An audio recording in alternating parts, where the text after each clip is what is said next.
Welcome back after the break. You're watching Indus News and I'm Fiza Jamal bringing you our main stories in detail.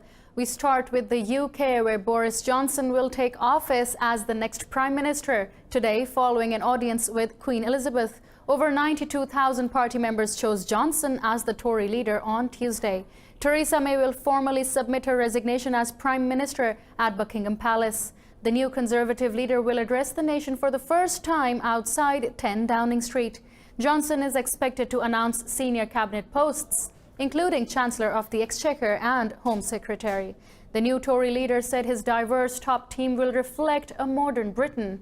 Meanwhile, the European Union has warned Johnson of challenging times, saying the Brexit deal will not be renegotiated. For more on this, we are joined by London-based political commentator, Mr. Jonathan Fryer. Thank you for your time, Mr. Fryer. So what are the major challenges Boris Johnson will face as the Prime Minister, especially related to Brexit? Well, there are really two major challenges which he himself identified in the speech he made when he accepted his election result yesterday. The first, as you've mentioned, is Brexit. He has said very clearly he intends to deliver Brexit with or without a deal by October the 31st, and that Britain will leave the EU on the 31st of October. But the EU, as you mentioned, has said they are not prepared to renegotiate the so-called withdrawal agreement, which Theresa May had with the EU officials, and moreover the Parliament is not ready to allow Britain to crash out of the EU without a deal. So the Brexit problem is a huge conundrum. But the second thing, which he also mentioned yesterday, was he said he is going to unite the country, and in some respects, that's going to be even more difficult because Britain, since the EU referendum in 2016, is deeply divided, not just between Remainers and Leavers, but increasingly ideologically as well. And we see increasing demonstrations in the streets, quite angry confrontation, and social media in this country has become a bear pit of people tearing at each other and their different political ideas. So it's a very, very challenging time for Boris Johnson to be taking over. And Mr. Fryer, speaking outside of the Brexit, does the new Prime Minister plan to bring any changes in Britain's foreign policy? We'll see many major changes, for example, in the confrontation with Iran in the Gulf at the moment, where Britain is trying to be independent of the United States and to try to find a way of de-escalating the situation. However, Boris Johnson is very close to the American President, Donald Trump, and what I think is bound to happen is that we will be less in contact with our European allies, such as France and Germany, and much more dealing with the Americans, including, of course, the hoped-for trade deal, because one of the ways of trying to mitigate the disaster or the economic hit that we're going to get from leaving the EU, particularly without a deal, is we will need to boost trade with other countries. And Donald Trump has said very clearly that he would like this to be an opportunity for Britain to get closer to the United States. And he has effectively endorsed Boris Johnson. He did that even before Boris Johnson was elected by the Conservative Party members. And lastly, Mr. Fryer, how would you compare the leadership style of the new Prime Minister Boris Johnson and Theresa May? They're two completely different characters. Theresa May is rather introspective. She didn't really consult with many people around, had a very small group of advisors, and was very cut off from her own MPs, let alone the rest of Parliament. Whereas Boris Johnson is an outgoing, some might even say bumptious personality, fond of jokes, fond of making fun of situations. So he may have to temper his personality because it's not going to work as Prime Minister. Didn't really work as Foreign Secretary, to be honest. Thank you so much for your time, Mr. Jonathan Fryer. That was our London-based political commentator, Jonathan Fryer, joining us. Moving on, Again, staying in the UK, Theresa May has addressed the Parliament as Prime Minister for the last time. May resigned as Prime Minister after failing to renegotiate Britain's exit from the European Union. In her final address at the House of Commons, May defended her 3-year record as Prime Minister. May said she will continue to be a Member of Parliament. She defended her 3-year record as Prime Minister and criticised opposition leader Jeremy Corbyn. Boris Johnson will take office as Britain's Prime Minister following an audience with Queen Elizabeth at the Buckingham Palace.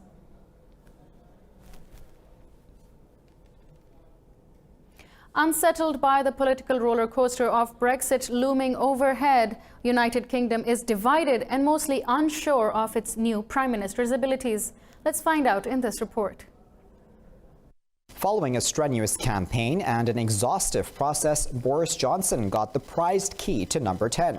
At a time when Britain desperately needs consensus and cohesion, the new leader has the nation divided over its future. His pledge to deliver Brexit, do or die, on October 31st has set the country up for a showdown with the EU. He's a liar, a racist. What more can you say? He doesn't represent any of the people of this country. Johnson's past as Foreign Secretary continues to haunt him. I think he was over his head as Foreign Secretary. I just don't think he's got the political acumen, and I think he'll crack under pressure. Though Johnson won with a big margin, Britons are sceptical of the Tories' choice. I think that it's a really sad state of affairs, and it reflects our divided country that we have a leader that is from such an elite background, and he doesn't represent the views of the majority, and that he made a mess of being Foreign Secretary and yet is elected leader. Johnson has inherited a government that is weakened by a 3-year political crisis since the Brexit referendum. And moving on to Tehran, which says it is ready for just negotiations, but not if they mean surrender. President Hassan Rouhani said Iran is completely ready for legal and honest negotiations to solve all problems. Rouhani appreciated the country's mediating a way forward over 2015 nuclear deal, but he threatened scaling further back from the accord's commitments if Sunday's negotiations with remaining signatories fail. He warned the U.S. against violating Tehran's airspace. Earlier, Iran's state media said Britain has sent a mediator to Tehran to negotiate the release of its seized oil tanker. The Swedish-based operator of the tanker, Stena Impero, said they have been in contact with crew members. It said all 23 members of the crew are safe. And in a related development, Russia has proposed a Gulf Security Organization to consolidate political and diplomatic efforts. The Foreign Ministry said the group would hold an international conference on security and cooperation in the Gulf. Moscow said the organization will be tasked with the implementation of a plan of action to normalize the security situation. The plan will also seek to settle conflicts and outline parameters of a future post-crisis system for the region. Meanwhile, France, Italy and Denmark have announced their support for Britain's Hormuz naval mission. Britain initiated the plan after its Stena Impero oil tanker was captured by Iranian commandos near the Strait of Hormuz. Moreover, Iran's Deputy Minister Sayed Abbas Araghchi is in Paris to discuss ways of saving the 2015 nuclear deal. This comes ahead of a planned meeting of the accord signatories in Vienna on Sunday. Tehran said Araghchi delivered a message from President Hassan Rouhani to French President Emmanuel Macron. He also met French Foreign Minister Jean-Yves Le Drian. In a statement, the French Foreign Ministry asked Iran to take steps to reduce tensions in the Gulf. Paris has been trying to broker de-escalation talks between Tehran and Washington for about more than a month. Syria says its air defenses foiled Israeli airstrikes on military bases in Daraa province. State media said the strike was directed at Tel Hara Hill near the Israeli-occupied Golan Heights. It said 2 soldiers were wounded in the air raids. Syria and Iran warned Israel of retaliatory attacks after Israel targeted the same area last month. Meanwhile, government forces continue to pound rebel positions in northwestern Syria with airstrikes. War monitors say 6 people were killed in Aleppo yesterday, while 3 rebel fighters were killed south of Idlib. And now we'll talk about the United Nations, which says the war in Yemen can be stopped because the warring sides still support a peace deal brokered in Stockholm last December. The 4-year war between the Yemen government and Houthi rebels has killed tens of thousands and left millions on the brink of famine. UN envoy Martin Griffiths said both parties want a political solution. He added there was no military solution to the problem. He said the warring sides remain committed to all aspects of the Stockholm Agreement. The international community has also supported the agreement. Griffiths said talks have made progress, but several issues remain unresolved, including port revenue and local security.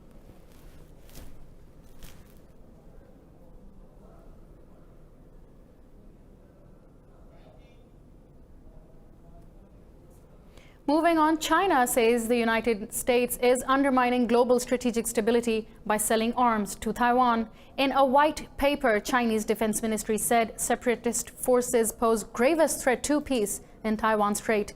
It said Beijing will pursue a policy that is defensive in nature, but will use force in Taiwan if necessary. Earlier, the U.S. State Department approved over $2 billion in arms sales to Taiwan.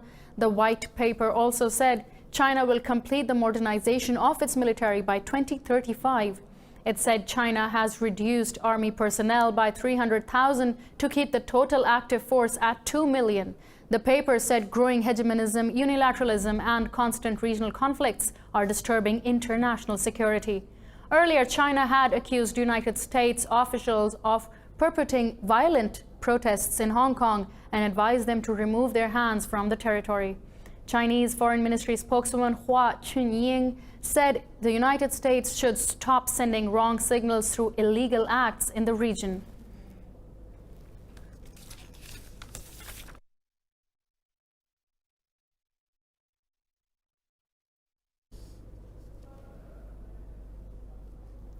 Now we'll take a short break, but don't go anywhere, because coming after the break are daredevils walking mid-air on lines between rock formations and much more.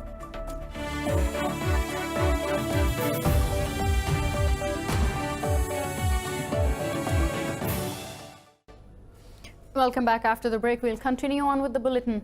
Russia has denied it apologized to South Korea over alleged airspace violation. Russia's defense ministry said it conducted joint long-range air patrol with China on Tuesday.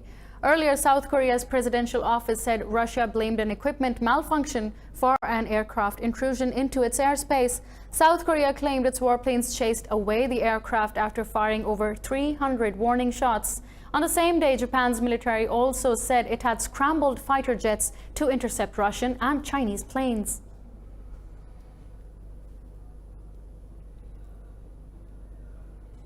In South Korea, U.S. National Security Advisor John Bolton has arrived in Seoul to discuss a number of pressing regional and global issues. This comes after Russia and China's first joint air patrol unsettled U.S. allies in the region.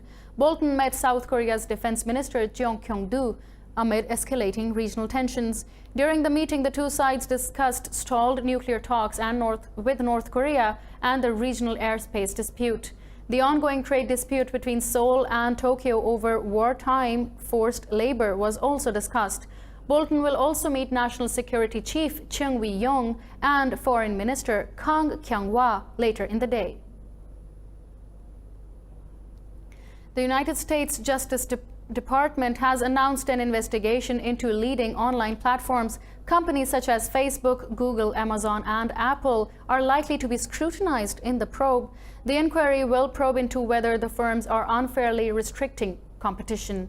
The department said the inquiry was launched after widespread concerns over possible tacit agreements.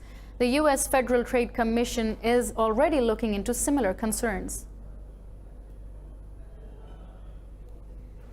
The European Union climate watchdog issued a warning ahead of another spell of extremely hot weather.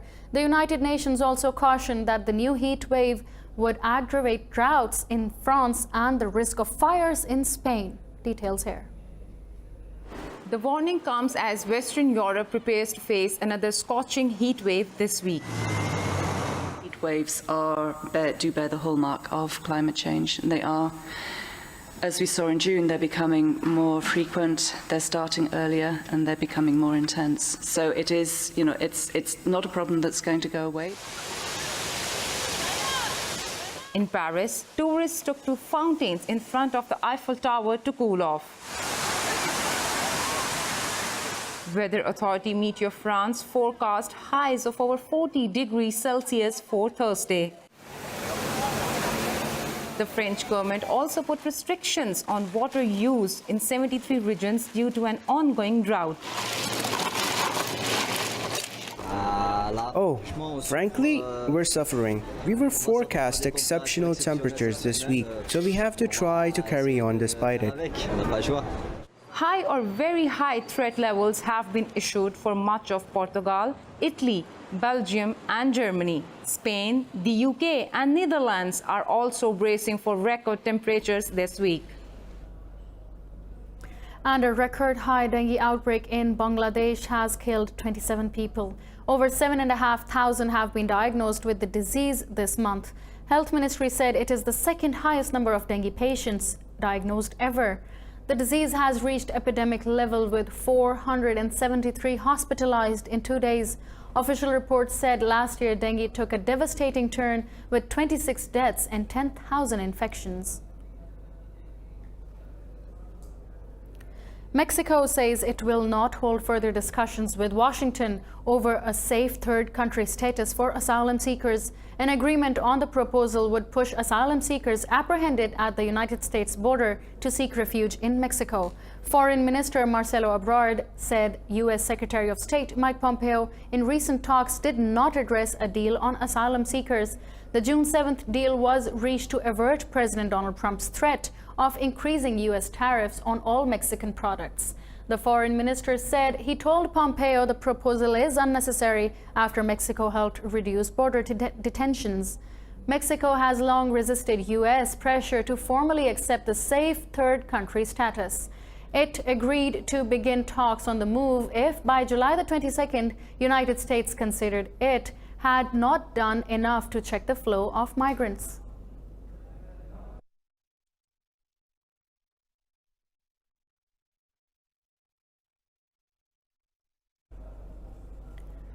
Moving on, South Africa is notorious for high rates of violent crime. A group of young journalists are trying to fight back with their own radio show. More in this report. The topic of the day is the role of policy and how you can influence gun laws. Jennifer Ngubeni is not just another radio announcer. She produces and co-hosts a radio show on Alex FM with other teenagers. They talk about gun violence and its effects on their lives. Alexandra Township, which borders South Africa's richest square mile, Sandton, is one of the roughest and most violent suburbs of Johannesburg. With gun violence, it's something that people in Alexandra have tend to normalize, which is not a good thing.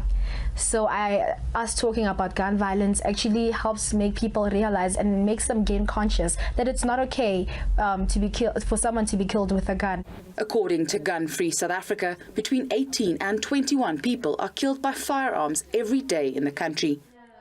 Marianne, an activist for the organization, trains these young journalists. She teaches them how to target gun violence through their reporting. Alexandra has a history of violence, and it's, some people call Alexandra Gomorrah, and that's not something one can be proud of. I mean, why are we being compared to Gomorrah? Every week, Jennifer and her peers take to the streets of Alexandra and speak to people affected by crime in the community. These interviews are at the center of the 1-hour Saturday program, supported by Children's Radio Foundation and Gun Free South Africa. We're only killing our society by keeping quiet about certain issues, and us talking about them, we're influencing other young people that your voice matters.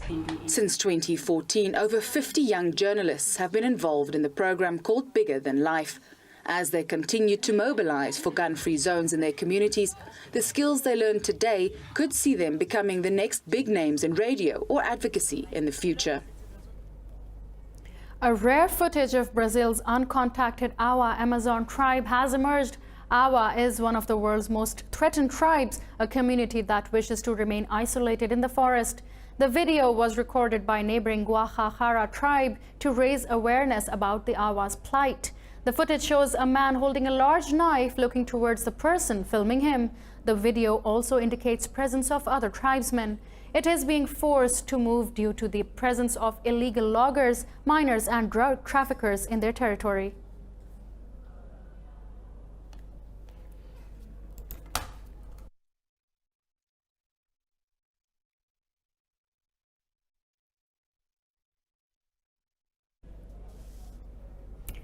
And now we'll go live to London, where Theresa May is making a final speech at 10 Downing Street as Britain's Prime Minister.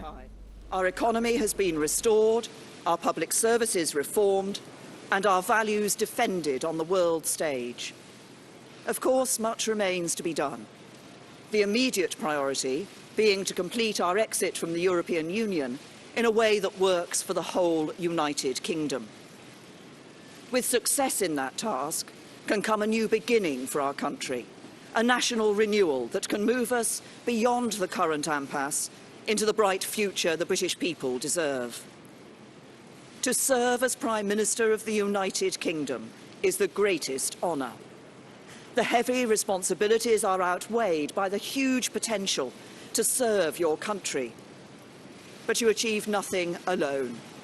And as I leave Downing Street, my final words are of sincere thanks. To my colleagues in government and parliament, to everyone in the building behind me and across the civil service, to the men and women of our armed forces and security services, and to the public servants in our schools, our NHS, our police and the other emergency services. All are inspired by the noble wish to serve their country in the national interest. I also want to thank the British people, everyone who loves our great country, who works hard for their family and wants their children and grandchildren to enjoy greater opportunity than they did. Thank you for putting your faith in me and giving me the chance to serve. This is a country of aspiration and opportunity. And I hope that every young girl who has seen a woman Prime Minister now knows for sure that there are no limits to what they can achieve. Finally, and most of all, I want to thank my husband, Philip, who's been my greatest supporter and my closest companion. That wasn't me. I think the answer to that is I think not. I'm about to leave Downing Street, but I'm proud to continue as the Member of Parliament for Maidenhead. I will continue to do all I can to serve the national interest and play my part in making our United Kingdom a great country with a great future, a country that truly works for everyone.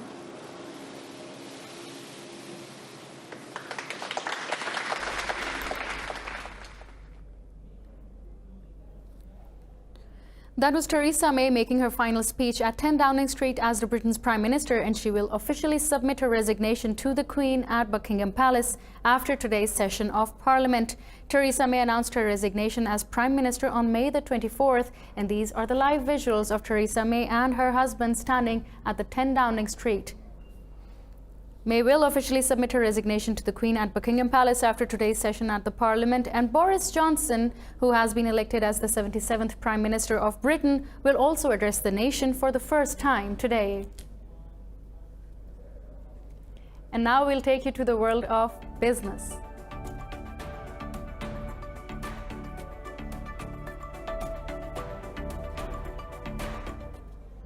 South Korea has asked Japan to abandon its plan of imposing trade restrictions. Last week, Japan threatened to drop South Korea from a list of countries facing minimum curbs under its trade control law. Industry Minister Sung-Yun Mo said South Korea's removal from Japan's trading white list is against international norms. He called on Japan to remove the recently imposed curbs on tech exports to South Korea. He said further Japanese trade restrictions will undermine its economic and security partnership with South Korea.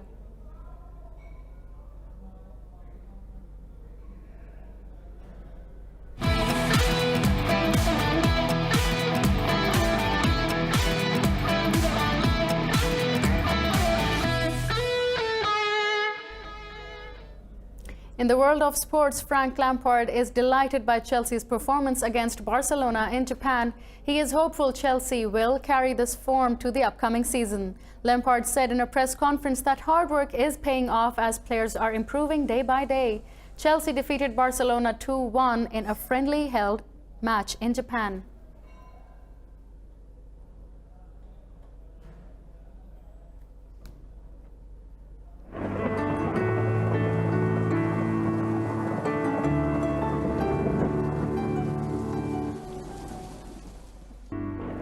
While it's raining cats and dogs in Lahore, let's see what the weather looks like around the globe today.